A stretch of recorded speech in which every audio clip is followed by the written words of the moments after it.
Okay, so this is an excellent article. Crypto conspiracies, fact or fiction?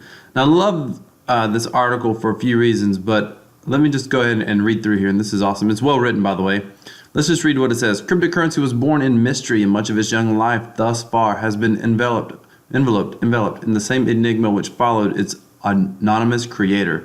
Such beginnings make fertile ground for conspiracy theories, and the noble designs of internet have not failed us on that regard. There are probably too many crypto conspiracies for any common journalist to cover in the space of one article, but we've got time for a few particular juicy ones.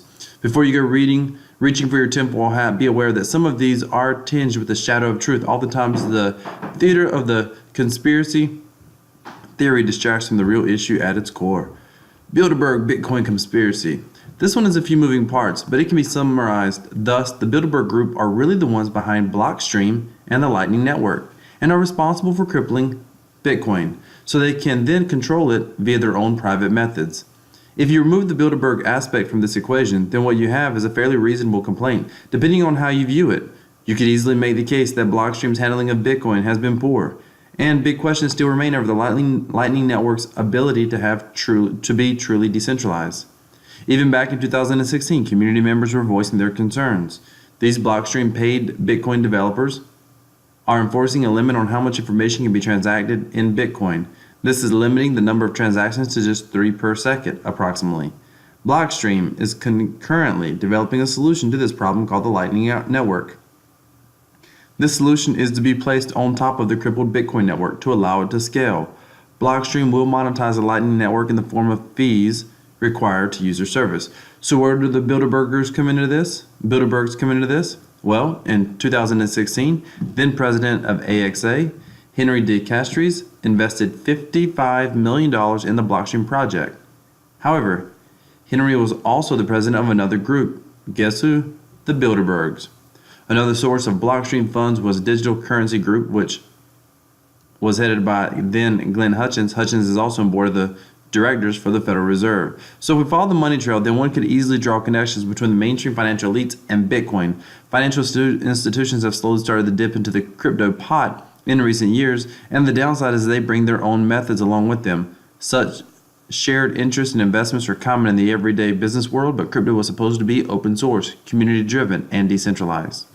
In one small group alone, Bilderbergs, or merely whales, can dictate the direction of Bitcoin. Then what does that say for the ideas of the original white paper? Corporate interference in blockchain and crypto tech is a growing concern, which should worry us all, whether the Bilderbergs are involved or not. Very interesting. Let me know your thoughts. Hit the subscribe button, hit that thumbs up button, and put a comment down below. Let me know what your thoughts are on this article so far. NSA and SHA-256. The idea that the NSA are behind the creation of Bitcoin is one that has been floated for years. The core position is that the NSA invented Bitcoin and have been using it as a way to observe and spy upon the population for years, with crypto users taking the role of guinea pigs in a socio-economic experiment conducted by the government. This theory hangs on the fact that the SHA-256 hashing algorithm used by Bitcoin was originally invented by the NSA and published in a National Institute of Standards and Technology paper in the early 2000s. It's certainly true that the NSA was involved in the creation of the hashing algorithm, but that should come as no real surprise. The Tor browser was created by the American military, and firms like IBM, Microsoft have been collaborating with government agencies on tech projects for years. IBM's dealings with government groups, both domestic and foreign, goes back all the way to World War II.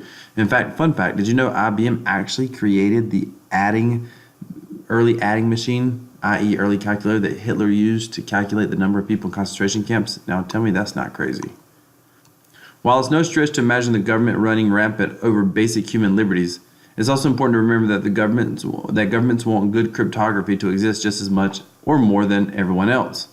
And assuming the NSA could leave a backdoor in Bitcoin, how long would it be before it was discovered by the legions of hackers who would pull open the hood of Bitcoin on a daily basis? Another factor to take into consideration is that the Bitcoin code is freely available online in open source form and has been studied and pored over for almost a decade now. Additionally, in 2016, the NSA revealed they were switching their cryptography methods to bolster them against the actions of hackers using quantum computing methods. This was accompanied by an announcement that they no longer consider SHA-256 to be secure. Satoshi Nakamoto or the CIA, in a video released by a group of anti-secrecy campaigners, it is alleged that the name Satoshi Nakamoto is actually a Japanese translation of Central Intelligence. The idea being that Bitcoin has been a CIA project all the time, and they decided to play a joke on us by dropping hints about the name. The truth about the translation of the name itself is not too far off. Satoshi is a Japanese name meaning wise, clear-headed, observant, while Nakamoto is a surname descending from the Ryukyu Islands of southern Japan, which means of central origin, or one from the middle. Now, whether this constitutes proof in your eyes is completely up to you, but you should know that several Satoshi Nakamotos have been found both in America and Japan, including one Satoshi who claimed he was the enigmatic inventor of Bitcoin. However, he was soon revealed to be no more than a lathe machinist. Whatever your view of the conspiracy surrounding cryptocurrency, you'd be hard-pressed to deny that they make for intriguing reading. More conspiracies are born every day, and it seems the lifespan of cryptocurrency may forever be enshrouded in the same mystery that characterizes its invention and its inventor. So here is, I think this is an excellent article because I think it brings into question many, many things. First of all, there are conspiracies on both sides, and when someone attempts to talk about, what's the truth of Bitcoin,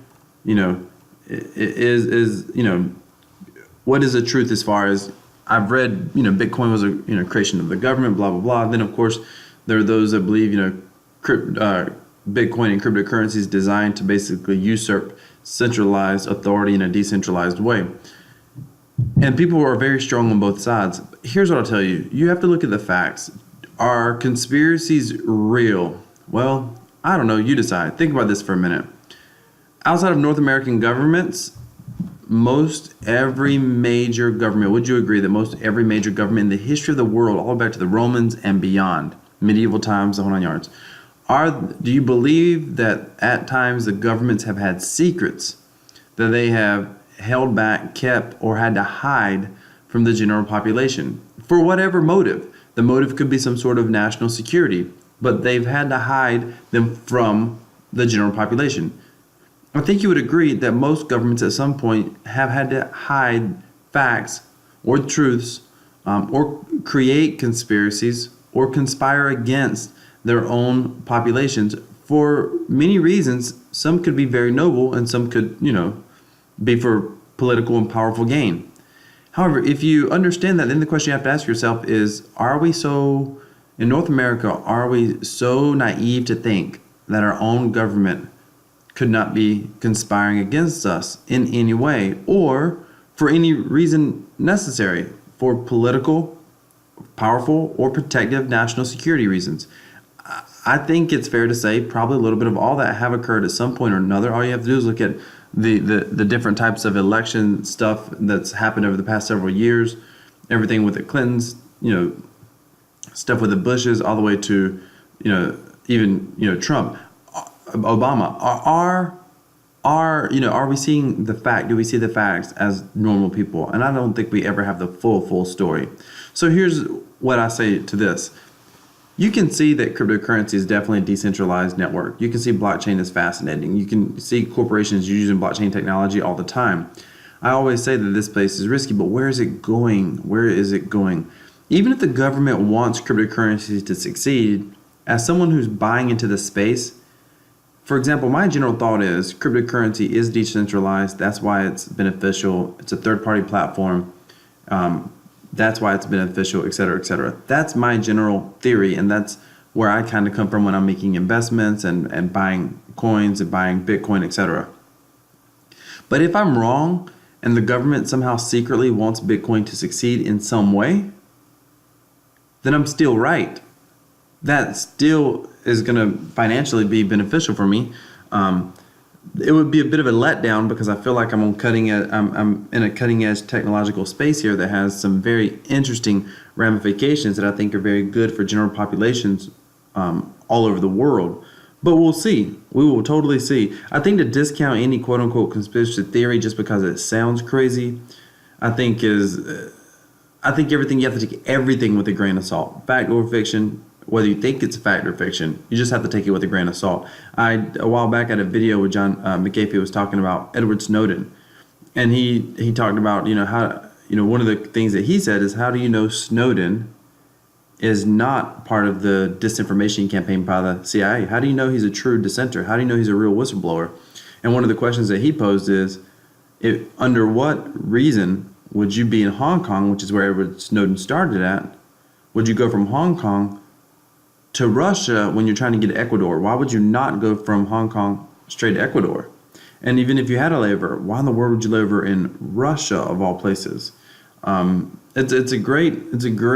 He posed a couple of very interesting questions. It doesn't mean that what we believe about Edward Snowden is right or wrong. It just forces you to kind of contemplate and think on your own for a little bit. And I think that's really what this article does.